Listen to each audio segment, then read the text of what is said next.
Estás escuchando Suena USIL. Vive la experiencia de la radio.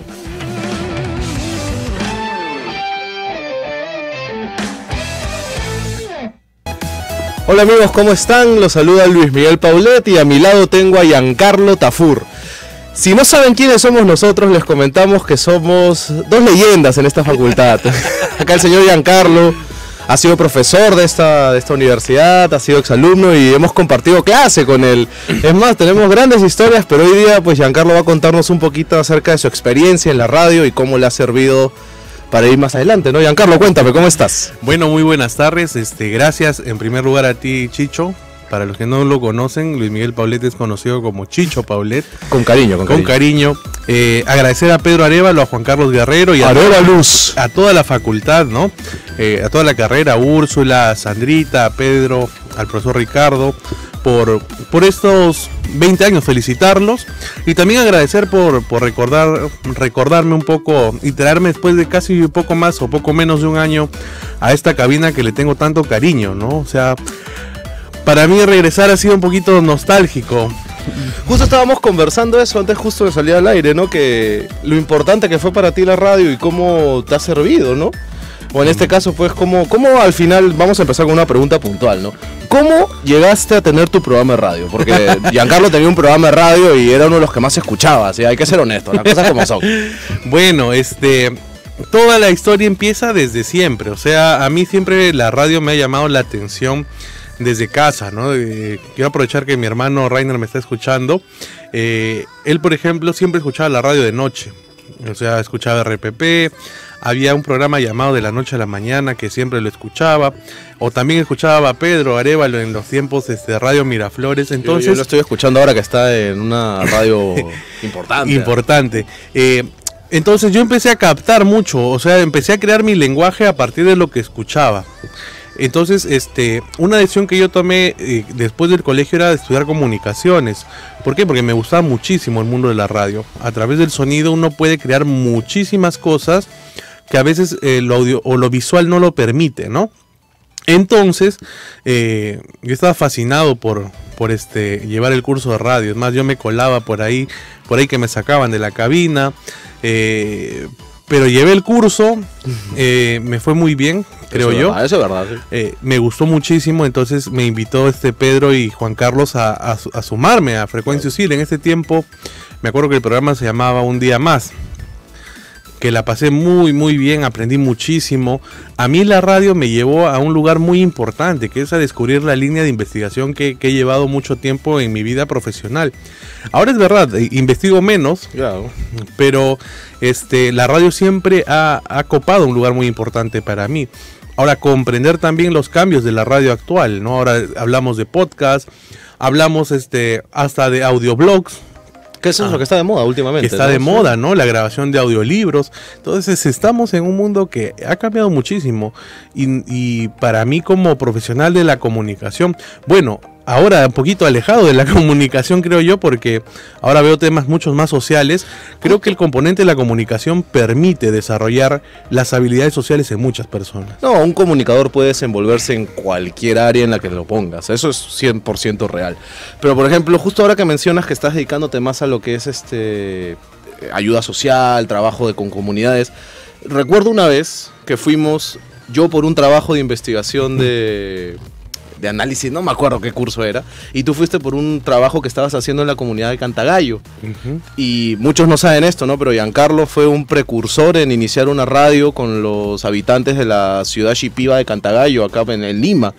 Y fuimos a hacer un trabajo y bueno, cuéntanos un poquito cómo llegaste pues a influenciar de tal manera a esa comunidad para incluso tú mismo con tus propios recursos darles una radio y darles una voz, ¿no? Sí, fue un proyecto muy interesante porque a mí siempre me llamó la atención dos elementos fundamentales de la vida de los seres humanos. Uno, cómo interactúan como sociedad, y lo segundo, cómo estas personas hacen sus procesos comunicativos, ¿no? Por ejemplo, hablamos que en las comunidades, la comunidad de Cantagallo, que es la comunidad shipiba más importante de Lima, Gente bonita. Sí, es una comunidad amazónica que básicamente pasó del campo o de la ruralidad a la urbanidad. Entonces esas personas cambiaban un poco sus costumbres, lo que es un concepto que se llama hibridad. En este proceso de hibridación vimos cómo la radio permite que estas personas fortalezcan sus identidades colectivas, y de esa manera pues hice mi tesis de licenciatura, que me costó mucho, ¿no? No hablamos de dinero, sino hablamos de esfuerzo. ¿Por qué? Porque me fui dando cuenta de que armar una radio no era una cuestión tan sencilla. Ahora sí lo es, porque tú entras a Mercado Libre o a Amazon y te puedes comprar un micrófono a 70, 60 dólares y ya tienes una radio. Un buen micrófono. Un buen micrófono, ¿no? Es que, yendo por ese lado, ¿qué tanto influye la tecnología para que la radio de hoy en día tenga este alcance? Muchos dicen que ya el internet ya está matando todo lo que es la prensa clásica, la televisión, la radio, el periódico. Por ahí no sé qué tanto podría ser de cierto, qué tanto podría ser falso. Te voy a dar mi pequeña opinión. Yo en realidad creo que el internet lo que ha hecho es le ha metido esteroides a todas estas plataformas. Sí. Les ha permitido llegar a mucha más gente y las ha obligado a actualizarse. Sí, lo cual creo que al final el cambio es lo único constante. Es cierto, o sea, por ejemplo, los teóricos modernos de la comunicación, no me acuerdo qué autor lo decía exactamente, pero mencionaba que el internet resucitó a la radio. Él decía eso, ¿no?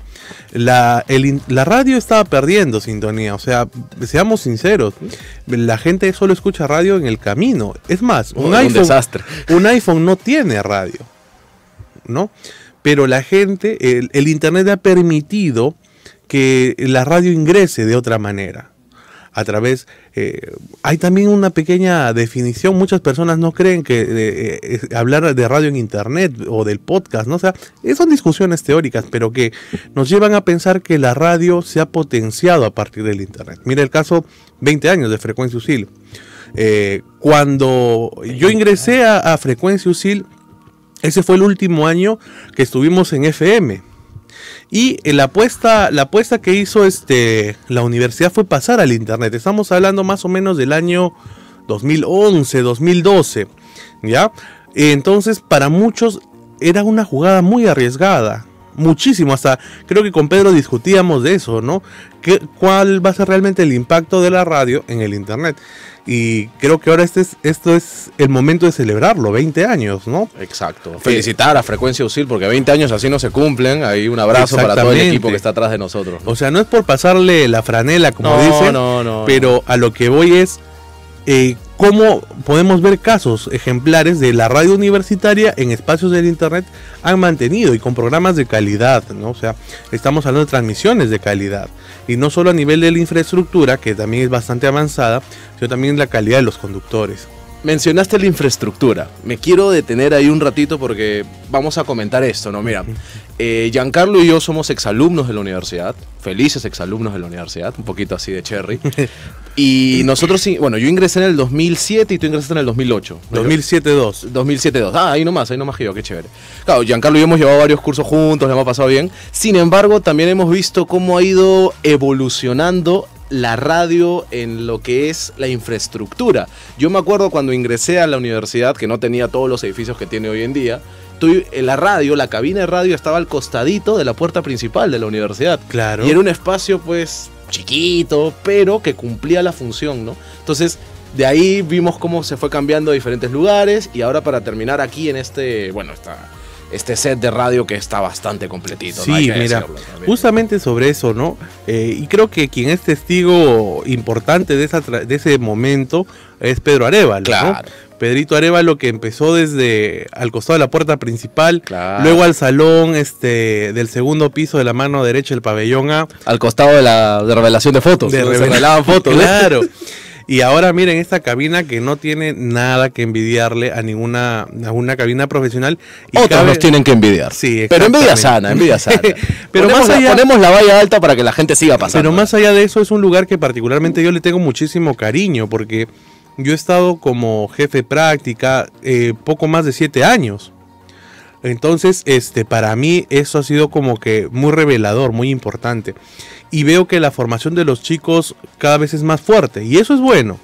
Entonces, si hablamos de dos conceptos, ¿no? De la radio en general, cómo está avanzando muy rápido. Y estos retos que tienen ahora los chicos es muy importante que los lleven adelante. Honestamente considero que la preparación a nivel de radio, la San Ignacio tiene mucha ventaja. ¿Y esto cómo se aplica al campo profesional? Si lo quieres ver de cierta manera, te permite tener muchos recursos comunicacionales, 1. 2, te permite, particularmente cuando yo hablo de radio dentro del espacio laboral actual donde el trabajo, valga la redundancia, estamos hablando de romper otros esquemas, ¿no? La gente a veces recurre al audiovisual como respuesta rápida a cualquier situación de comunicación, cuando nos olvidamos que el primer mecanismo de comunicación de la gente o de la historia de la humanidad es la comunicación oral. Sí, totalmente de acuerdo, ¿no? Cómo pasan las historias de padres a hijos. Y justo, mira, vamos a tocar un tema interesante que mencionas, lo que es la comunicación en general. Nosotros acabamos de tener nuestro evento emblemático de Comunícate, octava edición, que fue un boom, lleno total, todas las exposiciones. Y cerramos pues un ciclo importante ahora con este evento de 20 años de Frecuencia USIL, y que estamos todos metidos porque, como tú mencionas, nosotros como alumnos y luego como exalumnos y luego como personas que terminamos trabajando en la misma universidad, hemos visto crecer la radio. Yo te quisiera plantear esta pregunta, ¿no? ¿Qué tanto crees que vaya a evolucionar la radio? ¿Cuál crees que sea el siguiente paso? Ya tenemos los podcasts, tenemos transmisiones en vivo, tenemos incluso estos eventos que hacemos en la misma radio. ¿Cuál crees que sea el siguiente paso? Yo creo que el siguiente paso que está tomando la radio en la actualidad es de revalorar los formatos antiguos. Está de moda hacerse retro, es verdad, está de moda. Pero ¿a qué voy? A recuperar valoraciones, por ejemplo, yo les invito, yo soy una persona que le gusta mucho el podcast. Por ejemplo, hay un grupo de producción española que se llama Podium Podcast, que por ejemplo elabora ficción. Qué paja. ¿No? Por ejemplo, Guerra 3, El Último Apagón, hasta historias de zombies. O sea, estamos a un nivel alucinante que nos falta muchísimo aprender. Argentina, Colombia y España ahorita están liderando muchísimo todo lo que tiene que ver con la industria del podcast. ¿Qué más vamos a ver adelante? Creo que vamos a explorar otros niveles. De conectividad. De conectividad, o sea... Vas a poder apretar un botón en tu cabeza y vas a tener Frecuencia USIL ahí automáticamente. Creo que vamos a tener mayor disponibilidad de los formatos, ¿no? Por ejemplo, ahora, hace menos de un año o poco más de un año, Google ha lanzado su plataforma de podcast. Sí. Y vemos que Spotify también ha descubierto un nicho importante a través del podcast en su plataforma. Mira, regresando el otro día en micro, porque bueno, como sabes, tenemos el pico y placa y tengo que regresarme un par de días en micro. Sí, divertido. Me puse a escuchar un podcast de un filósofo argentino. Y si bien es cierto compartía o no compartía muchas cosas las que él decía, me quedé escuchándolo porque me pareció interesante su formato. Entonces, yendo a ese lado, esta migración de profesionales, porque claro, el podcast al final termina siendo un escenario donde tú como profesional puedes desenvolverte. Entonces yo veía eso y obviamente el que hacía el podcast era un profesional de la filosofía, hablando un poco de temas así relacionados, pero él siempre rescataba el hecho del equipo que está atrás. Entonces esta plataforma, este escenario que te brinda la radio como profesional, se puede aplicar para cualquier cosa. Sí, es innegable, ¿no? O sea, el mundo de la radio está girando de manera muy rápida y que ciertamente está llevando a pensar no solo en nuevos formatos, sino también en el equipo. Por ejemplo, no solo hablamos de un podcast de filosofía, podemos hablar de 300 podcasts de filosofía en una misma región, pero el elemento diferencial es la forma de cómo uno presenta. Y allí ingresa el profesional en la comunicación. El trabajo de voz es sumamente importante. Exactamente, o sea, la voz, la producción, la calidad de la grabación. Puedes tener un buen micro, pero es como si tuvieses la de Rambo y no supieses cómo disparar. Entonces, es lo mismo con un micrófono. Puedes tener el mejor micrófono, pero si no sabes aprovechar la calidad de los recursos que uno tiene, no sirve de mucho. No hay elemento diferencial. Exacto. A veces muchas personas creen pues que hacer un video, grabar radio, poner... O sea, a veces creen que el trabajo del comunicador es simplemente apretar un botón y rec. Y en realidad no lo es. Tú has mencionado, ¿no? La investigación, toda la producción, todo lo que hay detrás. ¿Este esfuerzo es un reto para las futuras generaciones de comunicadores? No como, digamos, una forma de trabajo, sino como una forma de educar. Yo creo que sí. ¿Por qué? Porque el valor importante dentro del mundo de la comunicación es el valor diferencial. Si no existe un valor diferencial de tu producto con cualquier otro producto, va a quedar en lo mismo. O sea, va a quedar, a veces los formatos radiales, por ejemplo, no son muy milimetrados. O sea, a veces dicen, no, tiene que durar eso, pero en realidad es buscarle la otra dimensión. Y de esa manera uno puede hacer mejor radio. Y eso es lo que se está haciendo, se está cambiando. Entonces eso es importante, eso es fundamental. El mundo de la radio está cambiando, sí, los formatos están cambiando también, pero necesitamos también ver cómo giramos la tuerca para que la radio sea un lugar mejor, no solo para un producto, sino también para un mensaje. Yo recuerdo cuando te escuchaba aquí en el programa que tenías, yo siempre te decía lo mismo, siempre te hacía esta broma, ¿no? Que tú tienes una voz de galán. Y es verdad, Giancarlo tiene una voz de galán, esa es la verdad. Pero, por ejemplo, dentro de todo lo que significó hacer el programa para ti, o sea, aparte de todo el trabajo que tenías detrás, ¿qué anécdota nos podrías contar así, no sé, por un día que te agarraron frío, no sé, ¿qué nos podrías contar respecto a...? Bueno, yo tengo varias historias de ese tipo, porque a veces yo llegaba siempre 1 hora, 2 horas antes acá a la cabina y Pedro siempre me sorprendía con algo. A veces me decía, hoy ha pasado esto y yo no tenía la información. O la clásica, a veces tienes que alargar un poco más el programa. Y a veces ya no sabes de qué hablar. Pero más allá de eso, hay algo que, por ejemplo, es muy importante a lo que yo decía a los chicos.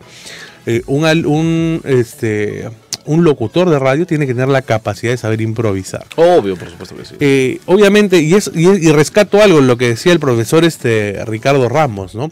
Un comunicador tiene que tener un mar de conocimiento, pero debe ser tan profundo como una cuchara de sopa.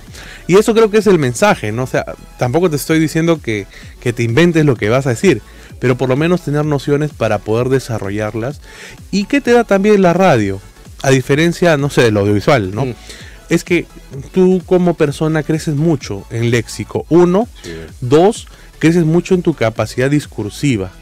Y lo tercero, que te permite ordenar ideas. Por supuesto. Yo creo, y no es una confesión medio interesante, muchos alumnos que yo he tenido tenían, por ejemplo, temas de ansiedad. Y usaban la radio como mecanismo para poder ordenar sus ideas. Porque tú sabes, cuando uno es ansioso, la cabeza se le va a 100, 200, 300. Estás hablando muy rápido de lo que se debe y te olvidas las ideas que tenías en la mente. Claro, exacto. Suele pasar, sí. Entonces la radio era un mecanismo para que ellos puedan ordenar sus ideas. Y la radio es hasta terapéutica, o sea, es yo como... escucho al doctor Huertas, me encanta la voz del doctor Huertas, es... ¿Cómo están? ¿Qué tal? Es una voz relajante, ¿no? Lo importante que es el locutor. Exacto, y saber valorar nuestra calidad de voz. En el sentido de la cercanía, en el sentido de poder interactuar, de poder sentirnos íntimos con la otra persona, ¿no? Por ejemplo, algo que rescato de Héctor Felipe, que estuvo hace un poquito acá, su voz transmite tranquilidad, sí. ¿No? Tiene una voz muy, muy hermosa para compartir. Es como que cuando tú lo escuchas sientes que estás compartiendo algo más que una escucha. Estás compartiendo tu vida con él. Y muchos hemos crecido con esas voces. Claro. ¿No? Particularmente yo soy muy fan de Héctor Felipe, aunque no lo demostré tanto delante de él.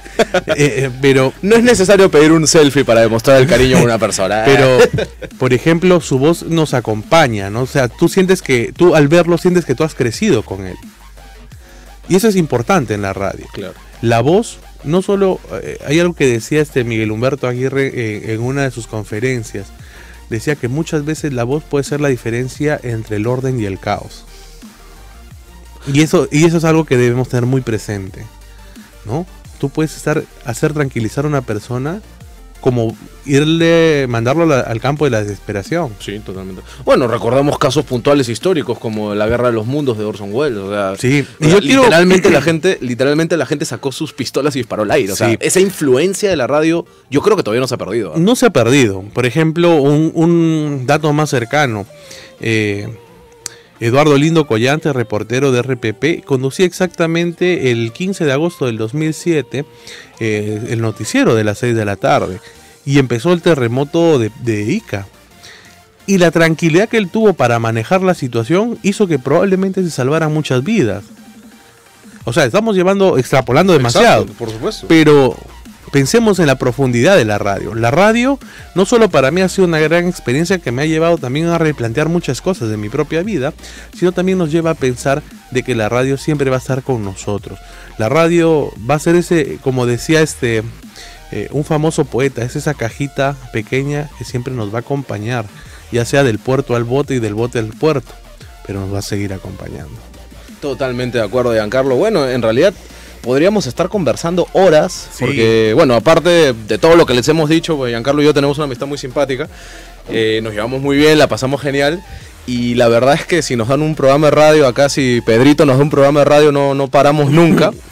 Pero también lo bonito de, digamos, tener un espacio para poder comunicarte es eso, ¿no? Saber que se termina, saber y dejar un mensaje. Sí. Me gustaría saber cuál es tu mensaje, no para las futuras generaciones, porque eso es muy poético, ¿no? Sino tu mensaje para hoy, para ahora. No sé, ¿qué nos podrías comentar? Yo creo que el mensaje para todos los estudiantes, para todos los que amamos la radio, es que mantengamos viva la radio. Es nuestra forma de hacer las cosas. Mantener vivo un formato o la radio no solo es hacer buenos programas, sino descubrir nuevos formatos, entrelazarnos más con la gente. Atreverse. Mira, yo tenía una amiga que me decía, ¿cómo puedo practicar más mi inglés? Y yo le decía, habla en inglés. Entonces si por ahí tú escuchas, oye, ¿cómo puedo hacer para...? Haz radio.